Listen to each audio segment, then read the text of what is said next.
once I did the first few corners, I was actually feeling okay. Then I had the massive moment in T5, and that was when I had to change my underwear. Because for about a second, I was facing the wall, and I was full lock, opposite Oh, way, God. and I was like just hoping for the car to go back straight. It was a great save. It was was a an brilliant save. excellent save. Yeah, it didn't feel so nice in the car.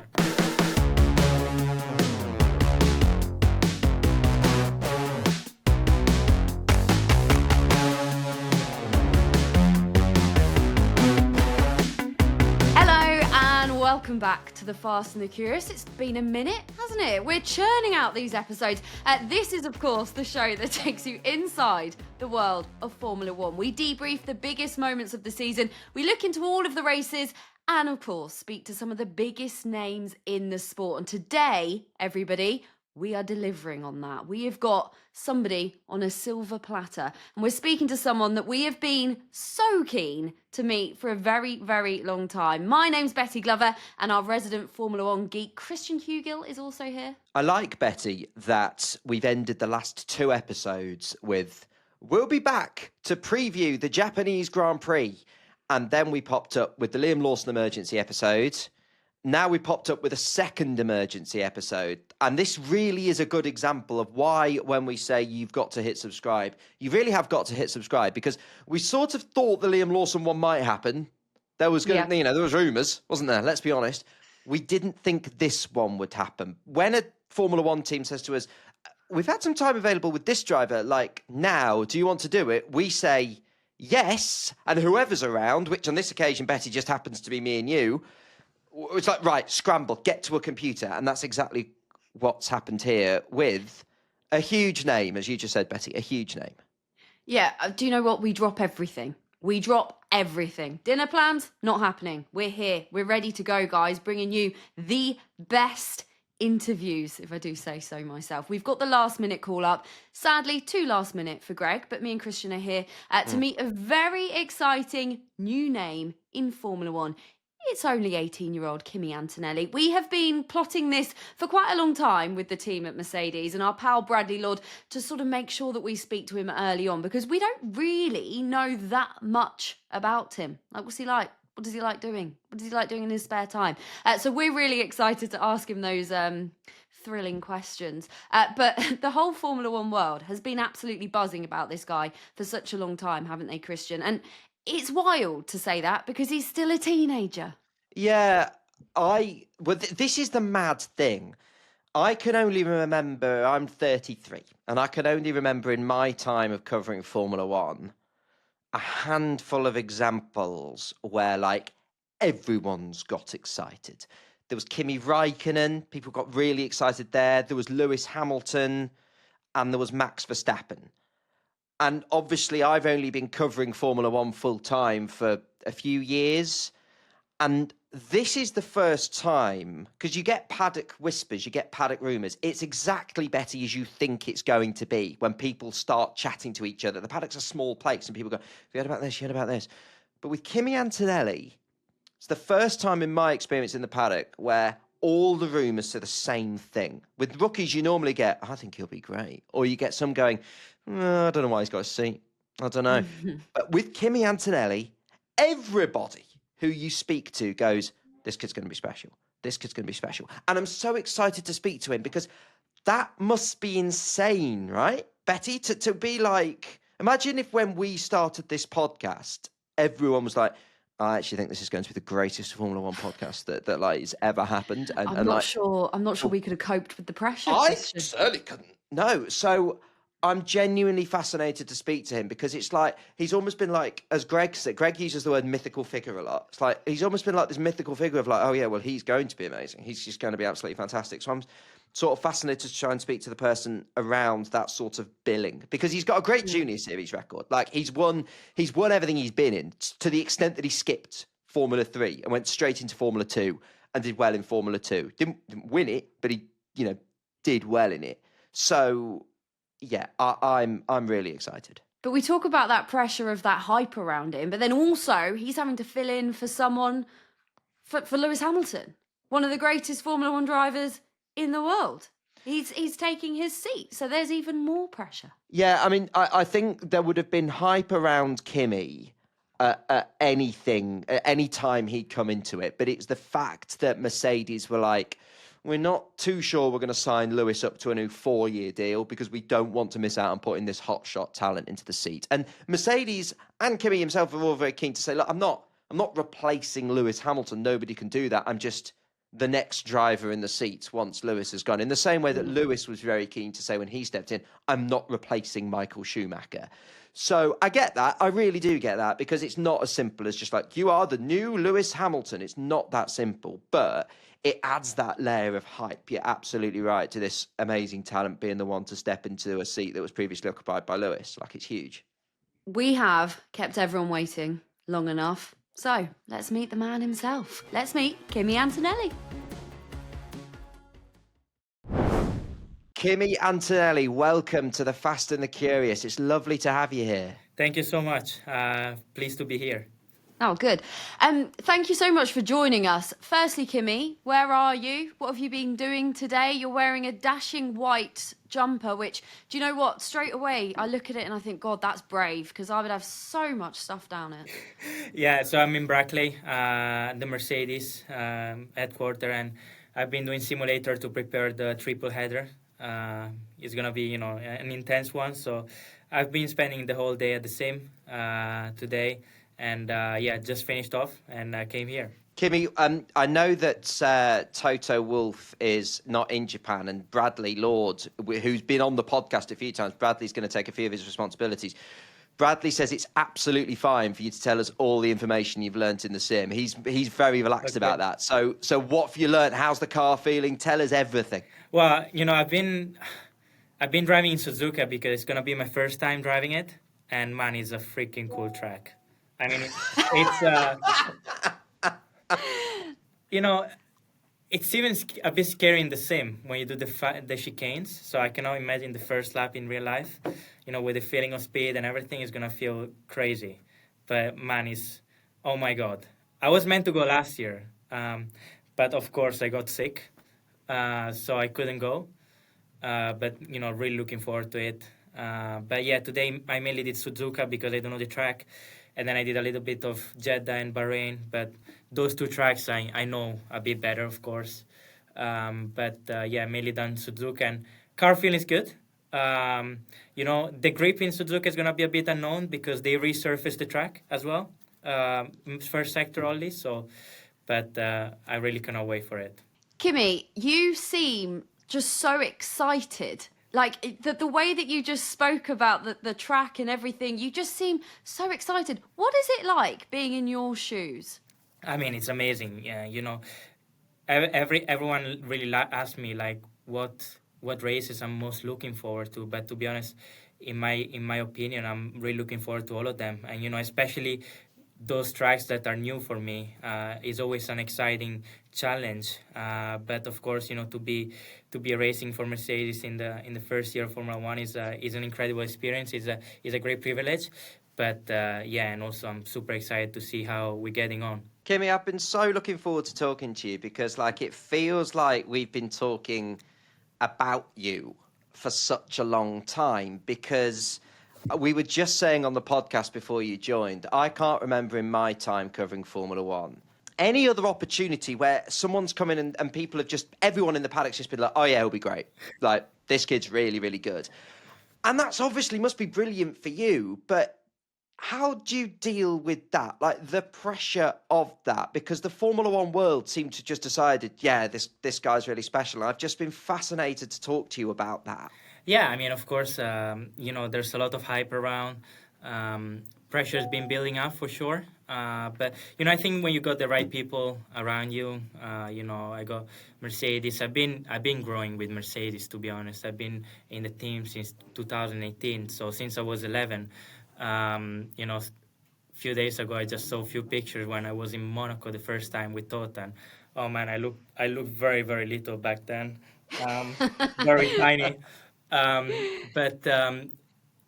mean, I think, having a team, a good team around you, I have a good family that always guide me in the best way, but also, knowing everyone in the team really help you to not feel this pressure as much, because they're not gonna judge you. First of all, they're gonna be trying to help you in all the occasions, so that really makes the difference and really helps you to move forward and to improve. And then, as I said before, I mentioned also my family, because they've been really great supporters, and they've been helping me since I was very little to until this day, to grow not only as a driver but also as a person. So a lot of credit to them as well. I want to talk to you about Toto Wolff in a moment, but you mentioned your family there, and they've clearly been, such a big part of your career to date.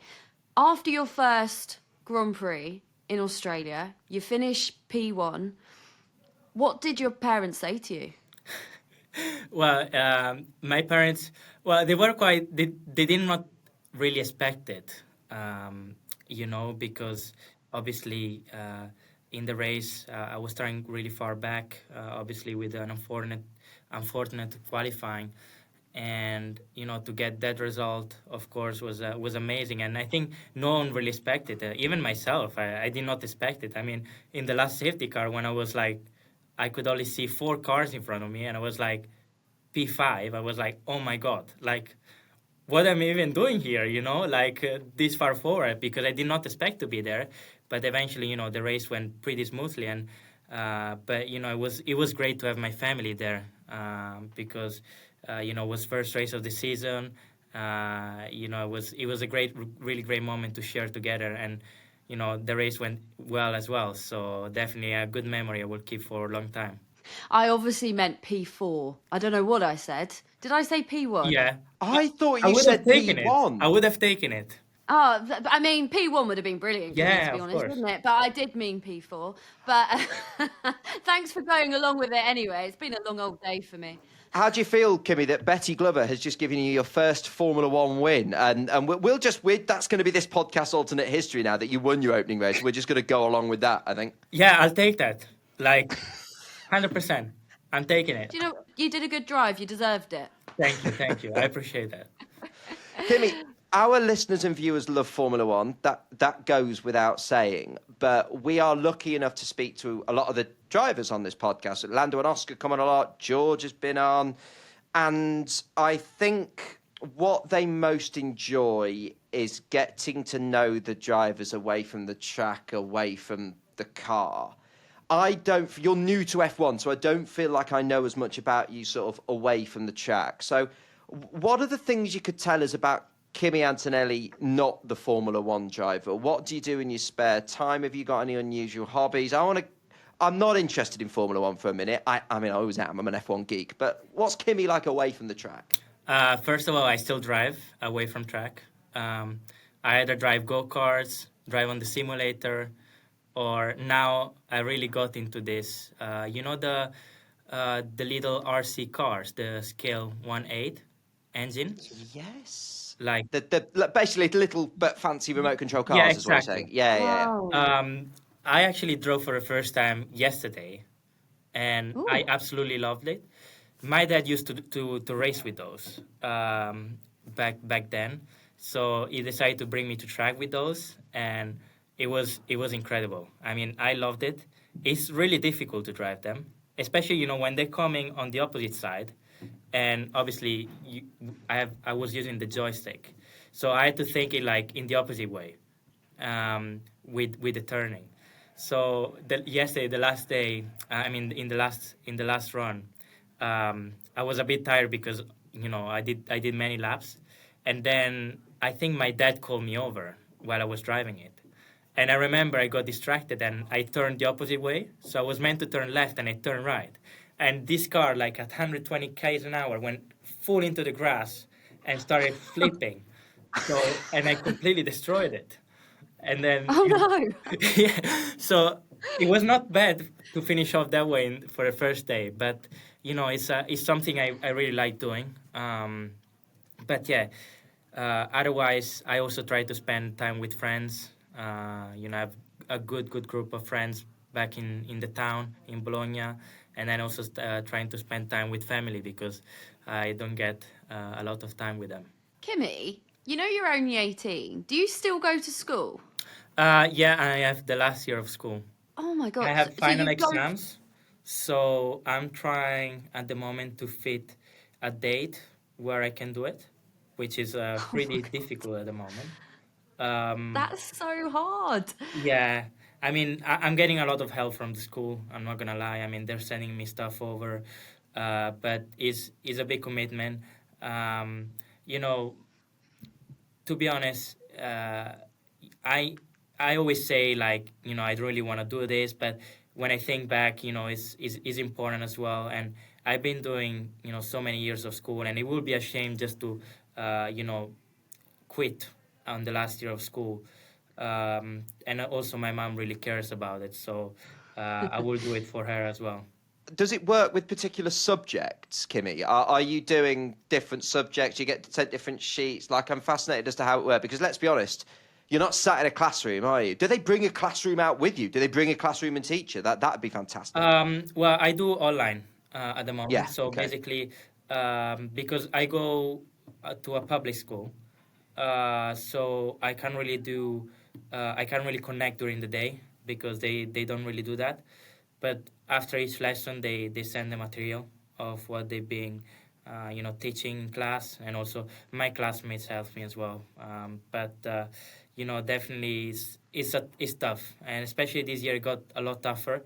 I couldn't keep up that much this year because obviously everything intensified massively.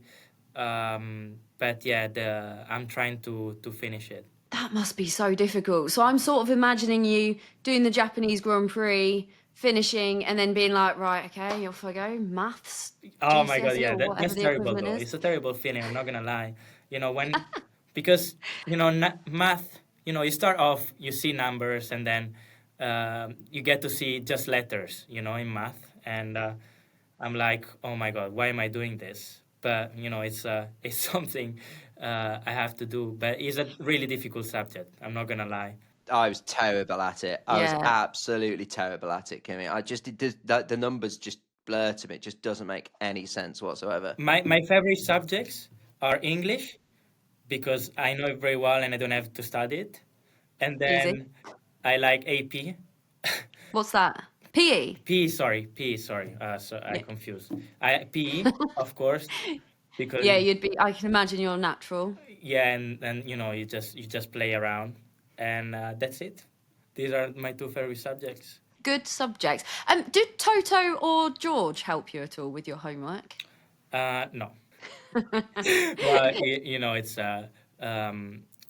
also we thought I don't really talk with thought about. I mean, he knows is important as well, but no, he didn't really. He never really helped me. But I never even asked him help for school. I reckon George would be good at maths. I just Yeah, think I agree. George just I should seems like ask the him. sort of I should guy. ask Yeah. him. Okay. Yeah, I think George would really help you. I also think George would make you do your homework as Okay. well. Well, for the Japanese Grand Prix, if I find him on the plane, I'm gonna go over him and ask him to help me with math and see how we go on. I'd Do love to it, see and his then reaction. let us know how that goes. Okay. Okay. You mentioned before we were talking about school, you mentioned your mates, and obviously that like you being in motorsport isn't going to be new to them because you've been in karting since you were a kid and all the junior formulas. But what have your mates said like about the Formula One thing? Have you got mates that can keep you grounded? Like, what's their reaction? Because we were talking earlier about the Mad World's reaction, but they just must be like, hang on a minute, that's my mate Kimmy. No, I feel very lucky with it because I have a really good, as I said before, really good group of mates, and the thing is, I've known them since 3 years now, and they always treat me in the same way. Even last year with the announcement, of course they were super excited for the adventure. But they always treat me as their mate, so they didn't treat me differently, which I really appreciated. And that's why I feel very lucky because, it's always when I go back home, I also have a lot of pleasure spending time with them because it's always good fun. And so, yeah, I feel very lucky because of that. What's your relationship like with Toto then? Because obviously you've known him for a very long time. I know he doesn't help you with your homework, but you must be really close to him. Yeah, I mean, also with Toto, I've been with him since 2018. My first time on track was with him. I was watching FP1 in Monaco. I was standing next to him. So, over the years, we built a good relationship. Of course, not only a professional relationship, but also a relationship outside racing, which is nice as well. And also when we get time, some off time, we spend also some time together. I mean, this year at the start, I went to Austria, and we did some ice driving together, for example. So it's good because we don't only have a professional relationship, but also we have a personal relationship outside track, and it's always good fun to spend time with him because it's good fun. It's really good fun. He's got a sense of humour, hasn't he? Yeah. He's got quite a dry sense of humour. What can you shed any light on what the Toto Wolff off track is like? Because he has to be quite serious. F1's a serious world, but there is definitely that glint in his eye. There's a little bit of mischief there. Yeah, I mean, he always tells me so many stories of his. Back then when he was racing. It's also some personal life stories. So it's a really, really, really good fun because you can have so many laughs with him. Also because he has so many good stories as well.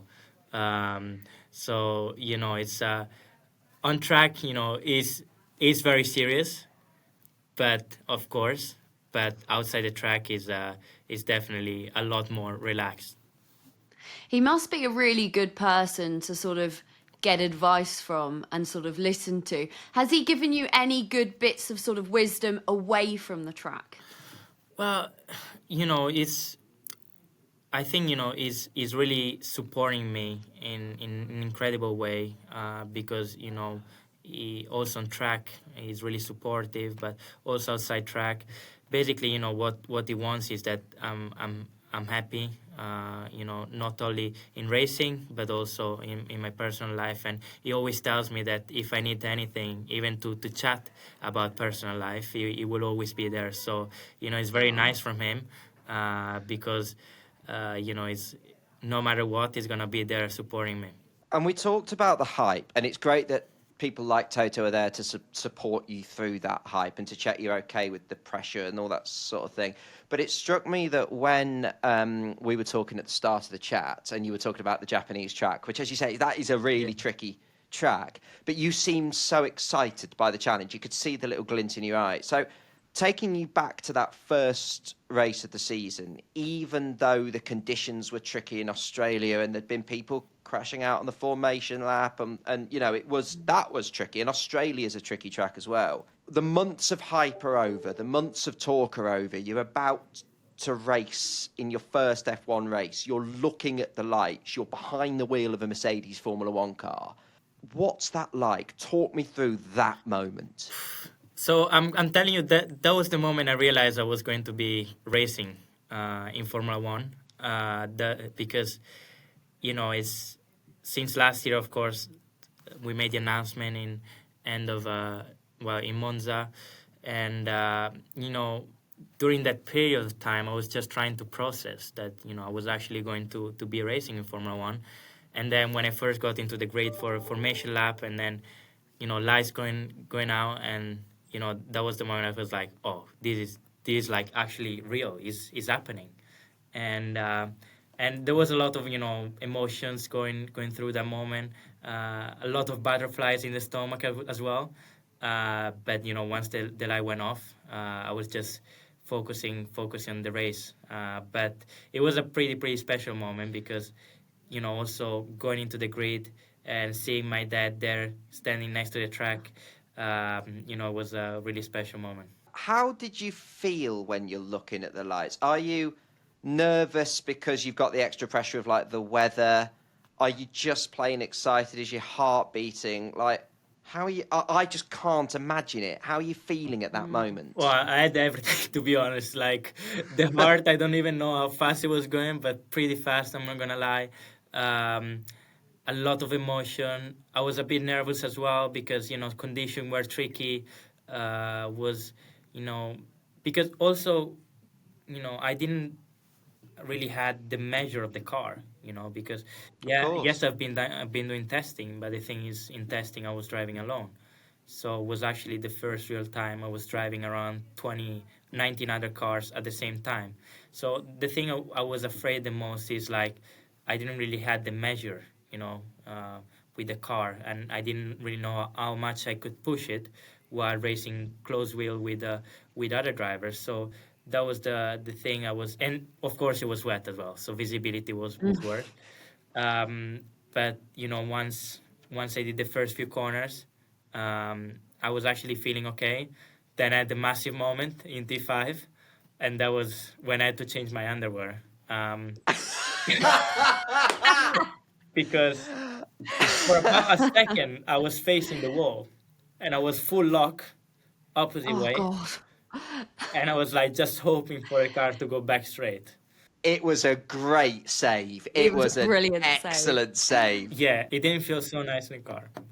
I can imagine. What was going through your head when you saved it and you thought, right, okay? What were you saying to yourself during that moment? I think the thing is that it happened so fast that I kind of forgot immediately about it. Of course, it was That's like good.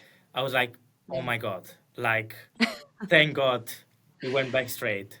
But then straight away I was trying just to go back into the rhythm, because it happened so fast, and I was just so focused on trying to progress through the field that I kind of forgot immediately about the mistake. But in the moment, it felt really scary, like really, really scary. I was going to say I can imagine, but I cannot imagine at all what was going through your head. From those first two races, your first two proper races in Formula One, was there anything that surprised you? Was there Yeah. anything that sort of... What really surprised me was the intensity. The level of intensity that you have to keep from free practice one, from FP1 all the way to when you get to the race. The level of intensity, driving wise especially, what was like really surprised me, because it doesn't seem like, but already in FP1 everyone is pretty much pushing, not to the absolute limit, but very close to the limit.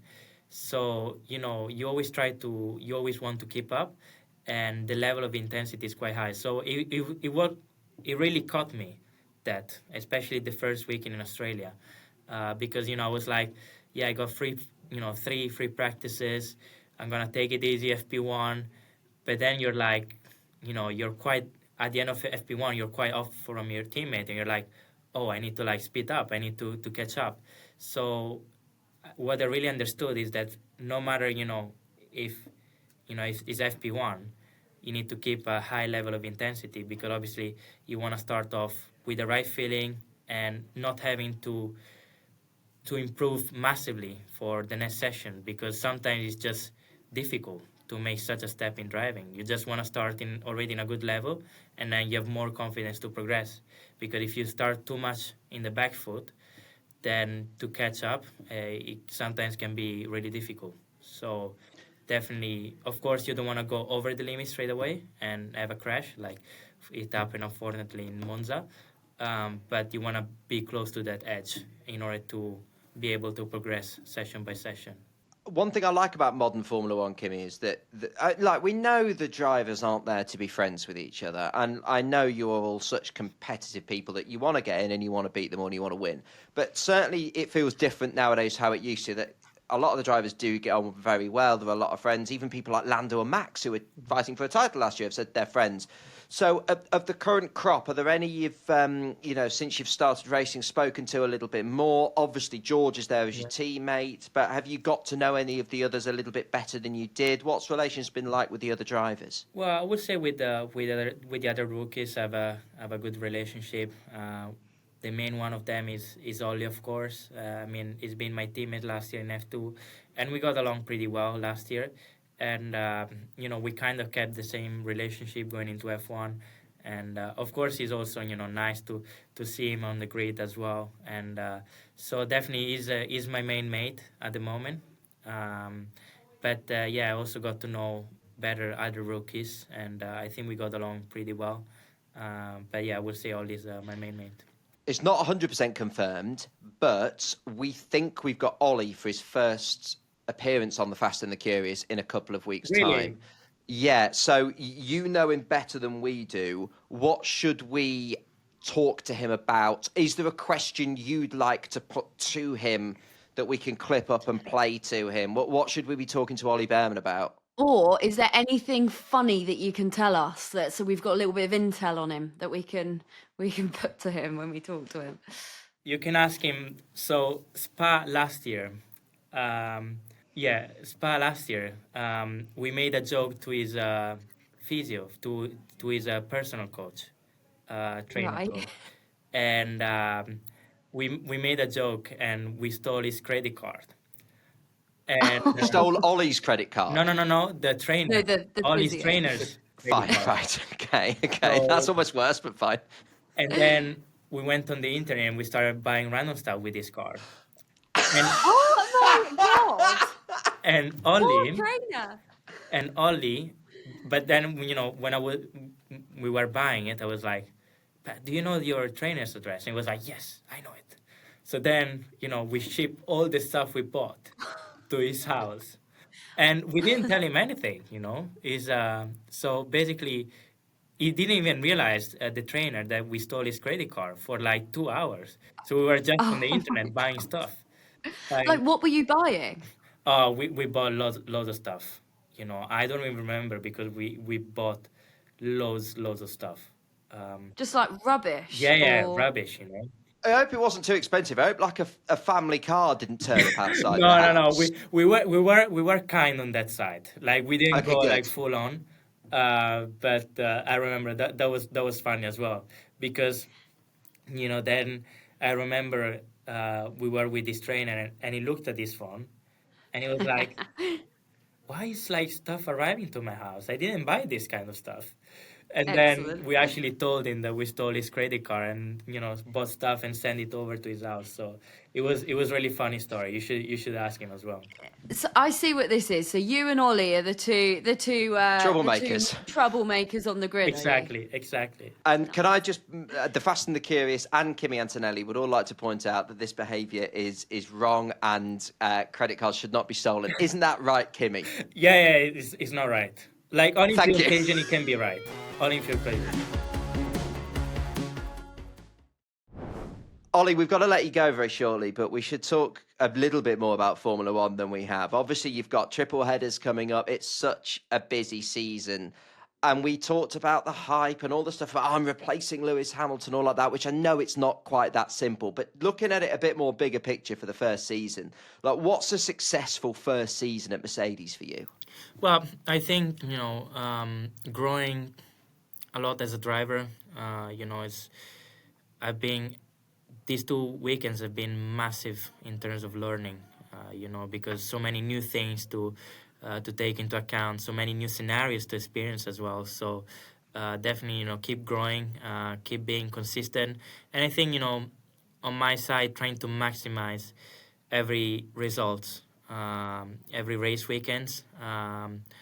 Because I think Melbourne was a good one. China was not as good, especially because qualifying, I feel like, I could have done a much better result.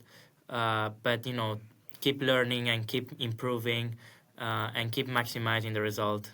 That will be a successful season. And then whether it's going to be, podiums or wins, we don't know that. But, the goal is I always... think so. The goal, of course, is always to go on track and win. But, the level is super high. But as I said before, I will be happy by knowing end of the season that I did the best I could and I maximized all the results. And, of course, perform well.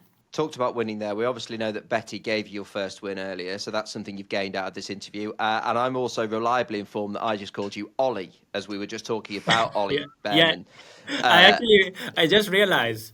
Oh my god, we're bloody useless. No, don't worry. Actually, I'm used to this because my mom always calls me with a different name. What name? Sometimes he calls me with my sister's name. Or, Oh yeah, classic. Mums always do that, don't they? Or Lights like- gone off, Kimi. Lights went Give me off. the lights have gone out behind you. I don't know. Yeah, give it. It's okay. Oh, they're back. He's back.